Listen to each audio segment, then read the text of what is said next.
وزیر اعظم آزاد کشمیر کے خلاف تحریک عدم اعتماد لانے پر پیپلز پارٹی اور نون لیگ متفق۔ وزیر اعظم آزاد کشمیر کے خلاف تحریک عدم اعتماد لائیں گے، نون لیگ ہمارا ساتھ دے گی۔ پی پی رہنما قمر زمان کائرہ نے نون لیگی وفد کی صدر مملکت سے ملاقات کے بعد میڈیا سے بات کرتے ہوئے کہا، اب نئے الیکشن کی جانب جانا ہے۔ نون لیگی رہنما رانا ثناء اللہ نے کہا کہ صدر مملکت کو اپنے فیصلوں پر اعتماد میں لیا، آزاد کشمیر حکومت پر اعتماد نہیں۔ نون لیگ نئی آزاد کشمیر حکومت کا حصہ نہیں ہوگی، اپوزیشن میں بیٹھے گی۔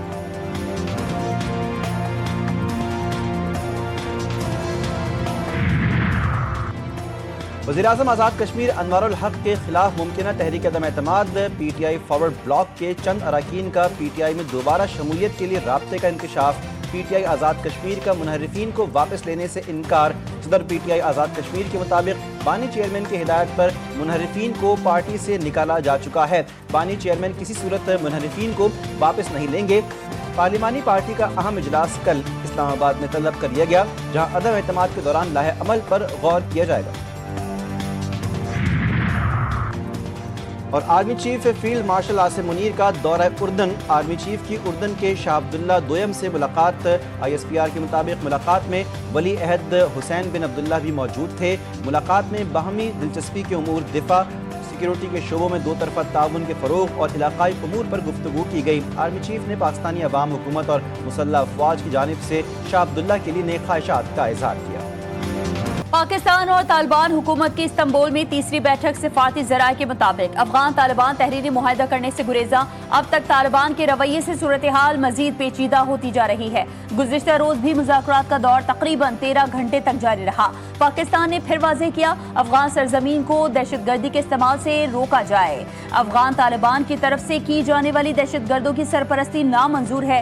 دہشت گردی کے خاتمے کے لیے ٹھوس اور یقینی اقدامات کرنے پڑیں گے۔ پاکستان نے افغان سرزمین دہشت گردوں کی جانب سے استعمال ہونے کے دستاویزی ثبوت بھی طالبان کے سامنے رکھ دیے۔ وزیر اعظم شہباز شریف 3 روزہ دورے پر سعودی عرب پہنچ گئے۔ وزیر اعظم ریاض میں فیوچر انویسٹمنٹ انیشیٹو کے نویں اجلاس میں شرکت کریں گے۔ اجلاس میں جدت، پائیداری، معاشی شمولیت اور جیو پولیٹیکل چیلنجز پر غور ہوگا۔ وزیر اعظم تجارت، سرمایہ کاری، توانائی، افرادی قوت کے شعبوں میں تعاون پر بات چیت کریں گے۔ نائب وزیر اعظم اسحاق ڈار اور کابینہ کے سینئر ارکان بھی ہمراہ ہیں۔ چیئرمین پاکستان پیپلز پارٹی بلاول بھٹو زرداری کی مولانا فضل الرحمان سے ملاقات، آزاد جموں کشمیر کی سیاسی صورتحال پر بھی بات چیت۔ جی ٹی وی نیوز ملاقات کی اندرونی کہانی سامنے لے آیا۔ مولانا فضل الرحمان نے کہا، پارلیمانی جمہوریت میں سب سے اہم کردار پارلیمنٹ کا ہے جو ادا نہیں ہو رہا۔ متوقع قانون سازی سمیت کئی اہم امور پر بھی دونوں رہنماؤں میں طویل مشاورت۔ مولانا فضل الرحمان کا افغانستان کی صورتحال کو افہام و تفہیم سے حل کرنے پر زور۔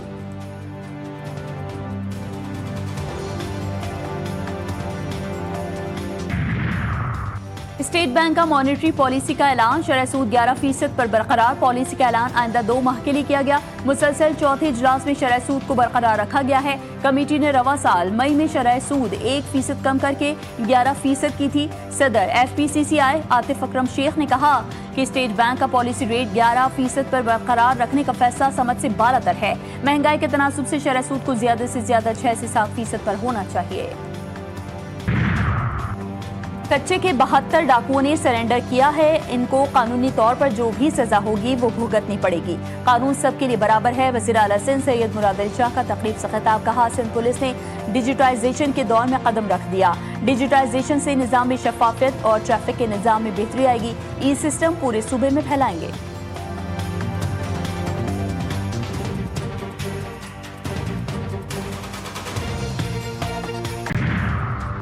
پاکستان کا آئندہ 2 روز کے دوران مخصوص اوقات میں اپنی فضائی حدود بند رکھنے کا فیصلہ۔ پاکستان ایئرپورٹ اتھارٹی نے تمام ایئر لائنز اور ایویشن کمپنیوں کو نوٹس بھی جاری کر دیا ہے۔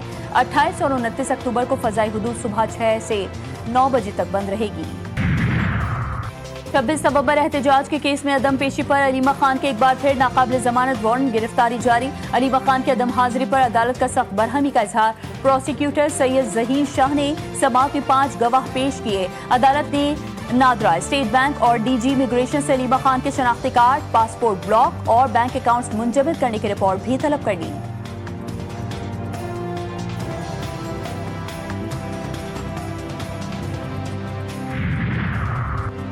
Secretary general P T I Salman Akram Raja نے این اے 18 ہری پور میں عمر ایوب کی اہلیہ کو پی ٹی آئی ٹکٹ دینے کے معاملے پر کہا کہ کہ ٹکٹ دینا اقربا پروری نہیں ہے۔ عمر ایوب کی اہلیہ سیاسی کارکن کی تعریف پر پورا اترتی ہیں۔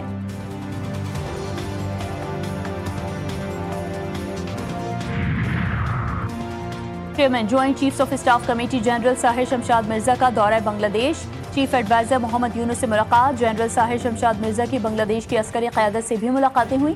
علاقائی اور عالمی صورتحال، سلامتی کے امور پر تبادلہ خیال، دفاع اور سیکیورٹی کے شعبے میں تعاون بڑھانے پر زور۔ جنرل ساحر شمشاد مرزا نے بنگلہ دیش کے ساتھ تعلقات کو مضبوط بنانے کی پاکستان کی خواہش کو دہرایا۔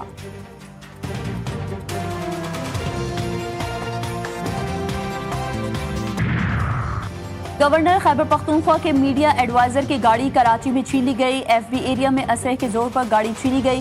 علی ایوب سے گاڑی چھیننے کا مقدمہ گلبرگ تھانے میں درج۔